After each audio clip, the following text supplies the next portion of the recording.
Assalamualaikum warahmatullahi wabarakatuh. Gue Abi. Hari ini gue mau ngobrol kepada lo semua tentang gimana harusnya lo nggak mengeneralisir sesuatu seperti pandangan lo sendiri. Kadangkala kita ngelihat suatu masalah itu, ya masalah aja gitu. Yang akhirnya harus kita jalani, lo jalani, dan akhirnya lo harus bisa selesaikan. Nah, yang jadi masalah adalah ketika lo ngelihat orang lain yang punya masalah serupa sama lo, dan akhirnya lo menganggap bahwa masalah orang lain itu lebih gampang daripada masalah yang pernah lo hadapi. No, kenapa?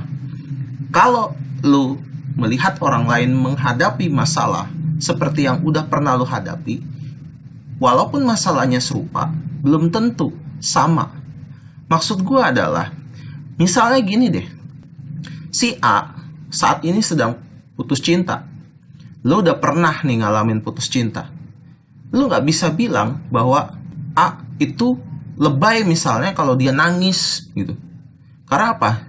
Balik lagi, apa yang dihadapi si A dan apa yang dihadapi lo tuh beda. Kita akan sederhanakan dan kita detailkan lagi.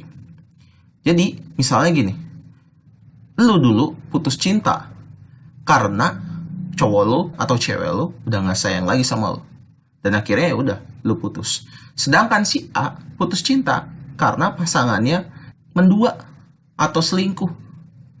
Tentu dua hal ini adalah dua hal yang berbeda dan lo gak bisa samain. Lo gak bisa ujuk-ujuk bilang ke A, lo lebay lo, udahlah kalau kayak gitu udah lupain aja.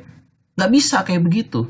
Karena apa? Kasusnya mungkin sama-sama putus cinta, tapi beda detailnya. Bahkan kalau misalnya pun begini, sama-sama misalnya antara lo dan si A sama-sama diselingkuhin pun pasti kasusnya beda. Ada yang diselingkuhin sama orang yang gak lo kenal, ada yang diselingkuhin sama temen lo sendiri misalnya. Itu adalah dua hal yang punya dampak berbeda. Jadi lu gak bisa ngeklaim bahwa apa yang dirasakan A, misalnya A sampai nangis, A sampai depresi, A sampai gak mau makan, gak mau minum, itu adalah hal yang lebay. No, big no. Ini juga terjadi dan sering banget terjadi sama orang-orang depres atau orang-orang yang depresi di luar sana. Banyak orang yang bilang kalau ada orang yang depresi mau bunuh diri, lu bilang sering banget dibilang, dasar lemah, lu aja kurang deket sama Tuhan, B, A, C, A, D, dan banyak lagi alasan. No, big no. Karena apa? Balik lagi, setiap orang itu punya kasus yang berbeda dan setiap orang itu juga berbeda latar belakangnya. Itu yang harus lu pahami. Karenanya lu gak bisa, misalnya ada orang nih yang gak banget lu kenal, terus lu claiming seperti tadi gue bilang. Lu bilang kalau dia lemah, lu bilang dia kurang deket sama Tuhan, gak bisa kayak begitu. Maka, bagaimana caranya atau bagaimana bersikap yang tepat ketika lu melihat atau menghadapi hal-hal semacam itu yang kadang-kadang ngegelitik lu. Tuh, ini orang lebay banget sih. Misalnya kayak gitu. Lu punya beberapa opsi.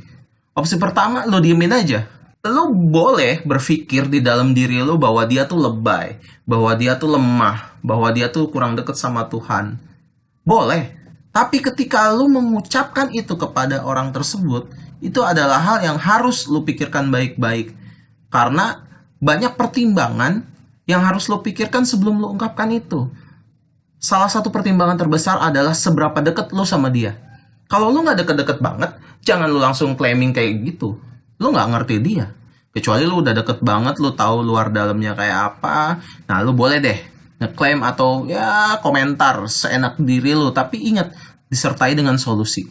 Itu yang pertama. Kalau lu emang gak bisa, kalau lu menghadapi hal seperti itu atau ngelihat hal seperti itu, lu diem. Itu hal yang pertama. Hal yang kedua yang bisa lu lakukan, misalnya lu lihatnya itu misalnya ya di kehidupan nyata atau mungkin sekarang lu lihat di medsos. Ya udah, lu tinggalin, lu blokir juga boleh. Itu hak lo.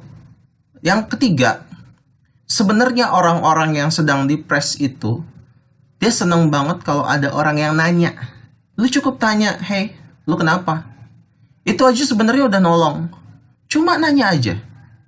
Kalau semisalnya dia jawab nggak apa-apa, maka mungkin lu bukan orang yang tepat atau orang yang dia inginkan untuk diajak ngobrol. Tapi kalau misalnya dia mulai cerita kenapa dengan dirinya dia, maka yang bisa lo lakukan adalah lo dengerin. Ingat, lo dengerin, lo kasih solusi sewajarnya aja. Kalau lu bisa ngasih solusi detail silakan, kalau nggak bisa cukup sewajarnya aja. Dan ingat, jangan adu sial. Adu sial tuh apa sih? Nanti kita akan bahas lagi di pembicaraan kita berikutnya. Dan ingat, yang paling dibutuhkan sama mereka itu motivasi. Lu bisa kasih semangat mereka, pokoknya lu harus membuat diri lu ada. Dan jangan lupa untuk terus motivasi mereka. Itu aja dari gue Abi. Assalamualaikum warahmatullahi wabarakatuh.